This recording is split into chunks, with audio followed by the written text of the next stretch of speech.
So friends, हम आ गए अपने नेक्स्ट चैप्टर पर, कॉलेप्स ऑफ द सिस्टम। यानी जो ब्रेटन वुड या फिक्स प्रायोरिटी सिस्टम था उसके कॉलेप्स होने का क्या रीज़न थे, उन पे अब हम वन बाय वन बात करेंगे। तो फ्रेंड, पहला हम देखेंगे इंट्रोडक्शन पार्ट। इसमें हम देखेंगे brief explanation of the Brayton would system, जो कि एस्टेब्लिश हुआ था 1940s में, और इसकी इनिशियल सक्सेस और स्टेबिलिटी के ऊपर बात करेंगे। हालांकि मैं अपने पिछले वीडियो में इस बारे में हमने डिटेल में बात कर ली है, लेकिन फिर भी एक क्विक रिकैप कर लेते हैं इसके बारे में। तो हमने अपने पिछले वीडियो में देखा था कि किस तरह से गोल्ड स्टैंडर्ड का फॉल हुआ। उसके बाद में 1940 के अंदर ये इस बारे में तैयारी होने लगी किस तरह से एक नया सिस्टम डेवलप किया जाए। तो उसके बाद में 1944 में जो एक ब्रेटन वुड्स में जो एक कॉन्फ्रेंस हुआ था, जिसके थ्रू कि हम जानते हैं कि IMF का जन्म हुआ था, वहाँ पर ये डिसाइड हुआ कि एक इंटरनेशनल इकोनॉमिक जो है इंस्टीट्यूट, इंटरनेशनल मॉनेटरी सिस्टम एक बनाया जाए, ताकि कि जो एक्सचेंज रेट सिस्टम को डिज़ाइन किया जा सके, जो कि फ्लक्चुएशन को कम से कम कर सके। इसमें फ्रेंड्स, हमने ऑलरेडी ये चीज़ें देख ली है, काफ़ी चीज़ें, कि इसमें जो भी मेंबर्स कंट्रीज़ होते थे उनको गोल्ड या US डॉलर के टर्म्स से अपनी करेंसी को पार वैल्यू पर फिक्स करना होता था। उसके अलावा हमने देखा कि जो मेंबर्स कंट्रीज़ होते थे उनको डॉलर या गोल्ड के रिलेटिव अपनी करेंसी को एक फिक्स या पैगिंग एक्सचेंज रेट बनाए रखने के लिए सहमत होना पड़ता था US के साथ में। उसमें ये भी डिसाइड हुआ था कि गोल्ड को $35 पर ऑन्स के बराबर निर्धारित किया जाए, ये भी हम लोगों ने देखा है। उसके बाद में हमने ये भी देखा था कि ब्रेटन वुड जो सिस्टम था वो स्टेबल पैच सिस्टम के साथ एक फिक्स पैरिटी था, जिसमें क्या होता था कि जो कंट्रीज़ थे उनको फंडामेंटल डिसइक्विलिब्रियम की सिचुएशन में अपनी करेंसी को अल्टर करने का या डिवैल्यू करने का परमिशन था। उसमें ये भी था कि कोई भी कंट्रीज़ जो है अपनी करेंसी को 5% तक 5% तक डिवैल्यूट कर सकती है, उसमें उसको IMF का परमिशन नहीं चाहिएगा।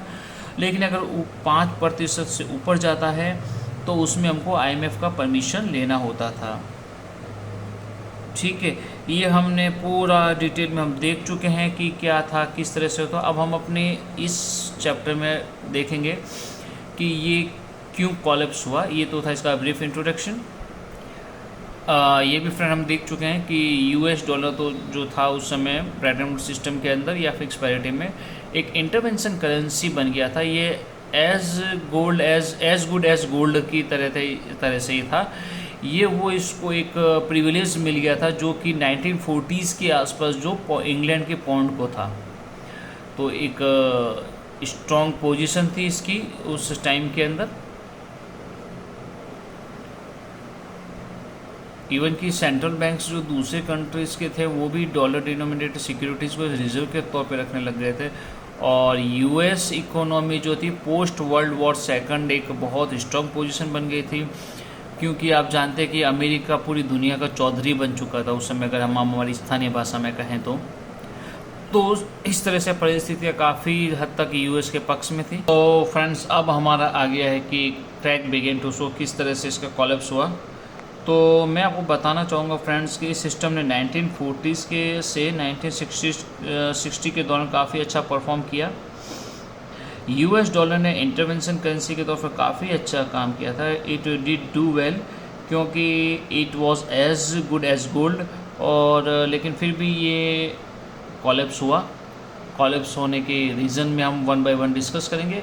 पहला रीज़न है कि लेट 1960s में US में ट्रेड डेफिसिट होने लगे, यानी कि इसका व्यापार घाटा बढ़ गया, यानी कि इसका जो है एक्सपोर्ट कम हुआ और इंपोर्ट ज़्यादा होने लग गया, यानी निर्यात कम हुआ और आयात ज़्यादा करने लग गया। तो ज़्यादा इसको विदेशी मुद्रा का भुगतान करना पड़ा, तो इसका ट्रेड डेफिसिट हुआ। दूसरा रीज़न था कि इसमें 1960s के अंदर इनमें इन्फ्लेशन बहुत ज़्यादा बढ़ गई थी। इसमें क्या होता है, इन्फ्लेशन में क्या होता है कि लोगों के पास करेंसीज तो काफ़ी होती है, लेकिन प्रोडक्शन कम हो जाता है। जब प्रोडक्शन कम हो जाता है और जब बायर ज़्यादा होते हैं तो डेफिनेटली चीज़ों की कीमत बढ़ती है, और ये कहीं ना कहीं ये मुद्रास्फीति का कारण बनती है। थर्ड पॉइंट में यूएस को आपको जानते हैं कि जो अपनी चौधराहट साबित करनी होती है, तो वहाँ पर इसने क्या किया कि वियतनाम वार जो चल रहा था उसमें इसने फाइनेंस किया, और ग्रेट सोसाइटी प्रोग्राम में इसने को फंडिंग किया बाय प्रिंटिंग मनी। जैसे कि अभी हमारे यहाँ देखते हैं ना कि रेवड़ी बांटना जिसे कहते हैं, आजकल अभी हमने चुनावों में देखा, तो फ्री रेवड़ी बांटने वाली जो सीन थी वो वहाँ पे भी हुआ। तो उसमें यूएस ने ग्रेट सोसाइटी प्रोग्राम किया था, तो उसके लिए उसको फंडिंग की ज़रूरत थी। तो उन्होंने क्या किया, बहुत बड़ी मात्रा में प्रिंटिंग, अपनी मुद्राएं बहुत ज़्यादा प्रिंटिंग की। इसके बजाय इसमें दो तरीके होते हैं। अगर आपको कोई किसी चीज़ की फंडिंग करनी है तो सरकार के पास दो तरीके होते हैं, या तो अतिरिक्त मुद्रा प्रिंट करे, या फिर वो चाहे तो टैक्स रेज कर सकते। तो यहाँ पर यूएस ने क्या किया, टैक्स रेज करने की बजाय करेंसी प्रिंटिंग पे ज़्यादा ध्यान दिया। तो ये भी एक कारण था कि उसमें मुद्रास्फीति बढ़ी। और उसके नेक्स्ट है dollar decline, growing balance of payment deficit. हम बात कर चुके हैं कि पेमेंट डेफिसिट कंटिन्यू हुआ। ये क्यों हुआ कि क्योंकि लैक ऑफ मॉनेटरी डिसिप्लिन था वहाँ पर, ठीक है। और real value of the dollar falling below it's nominal value. क्या हुआ था कि यूएस के लिए काफ़ी मुश्किल हो गया था कि price of gold eight $35 N ounce रखने के लिए वो समर्थ नहीं हो पा रहा था। जो $35 पर आउंस जो उन्होंने सोचा था कि हम रखेंगे डॉलर को, लेकिन वो रखना भी काफ़ी मुश्किल हो गया था इसके लिए।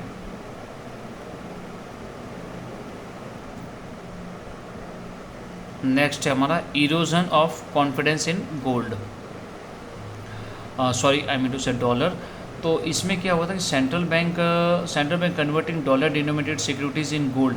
तो सेंट्रल बैंक्स ने क्या किया कि हड़बड़ाहट के अंदर जितनी भी गोल्ड जो डॉलर डिनोमिनेटेड सिक्योरिटीज़ थी उनको गोल्ड में कन्वर्ट करना शुरू कर दिया। तो इससे क्या हुआ कि यूएस से गोल्ड का आउटफ्लो शुरू हो गया,